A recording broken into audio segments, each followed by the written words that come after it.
Now, students, as you know, there are two types. The first one we have discussed, that is the mechanical wave, in which medium is necessary or medium is required for their propagation. And without medium, mechanical waves will not be able to travel. Now, the second wave is the electromagnetic waves. Now, it is the wave in which what you can say, in which medium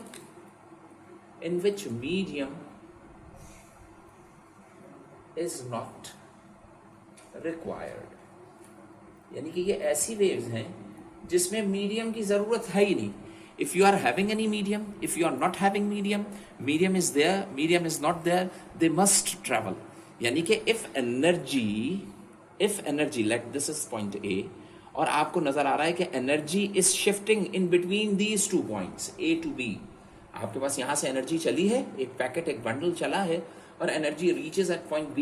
and if you are observing कि in between them if there is no medium, कि इनके दरमियान कोई medium था ही नहीं, कोई particles नहीं है यहां पर, अगर इसके बावजूद if the wave is travelling from point A to B without any medium, so this wave through which the energy is traveling, this wave is known as electromagnetic waves.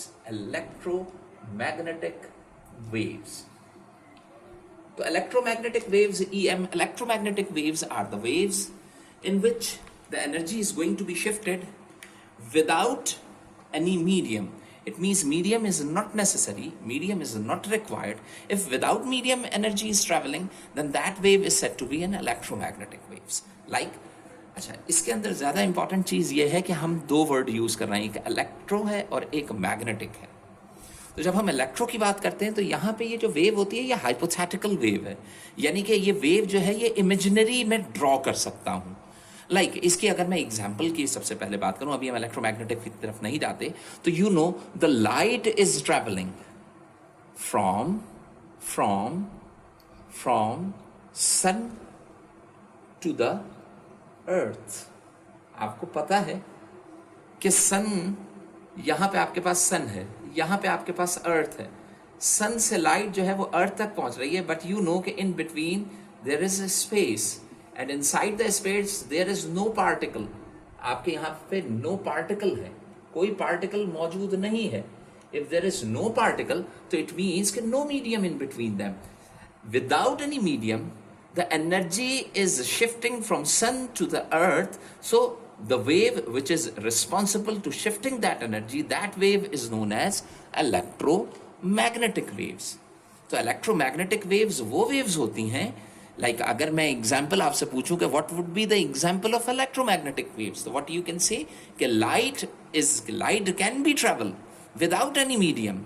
अगर मीडियम मौजूद नहीं भी है तब भी लाइट एक point से दूसरे पॉइंट तक. और सबसे आसान चीज कि if you want to have any example, if you want to give any example in which there is no medium, तो you can say the light is coming from the sun to the earth and in between there is no medium. तो if you are getting the light from the sun, तो it means कि light is said to be what, light is said to B an electromagnetic wave. यानी कि light जो है वो बजाते खुद एक एनर्जी है और ट्रेवल कर रही है in the form of electromagnetic waves.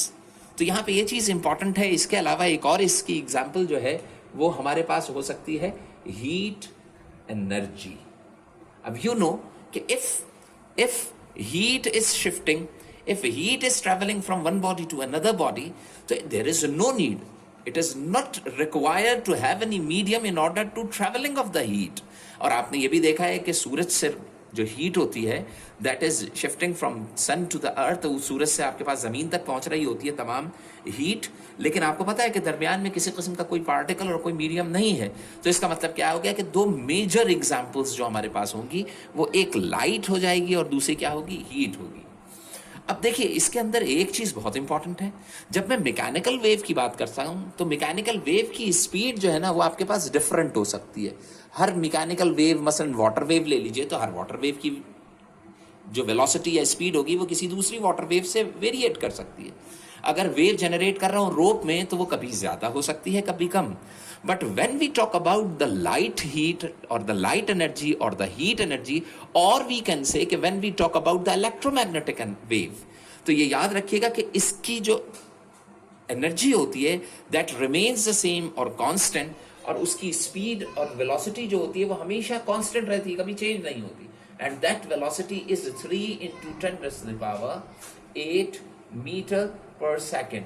यानी कि दुनिया में जितनी भी इलेक्ट्रोमैग्नेटिक वेव्स मिलेंगी आपको, चाहे वो हीट की फॉर्म में हो, चाहे वो लाइट की फॉर्म में हो, they always travel with a speed of 3 × 10⁸ metre, where that is very high speed. तो if we are going to compare the speed of mechanical and electromagnetic waves, तो मैकेनिकल वेव्स की speed बेइंतहा slow होती है, जबकि electromagnetic waves की speed जो होगी वो आपको अच्छी खासी ज्यादा मिलेगी, बहुत ज्यादा बड़ी मिकदार में मिलेगी।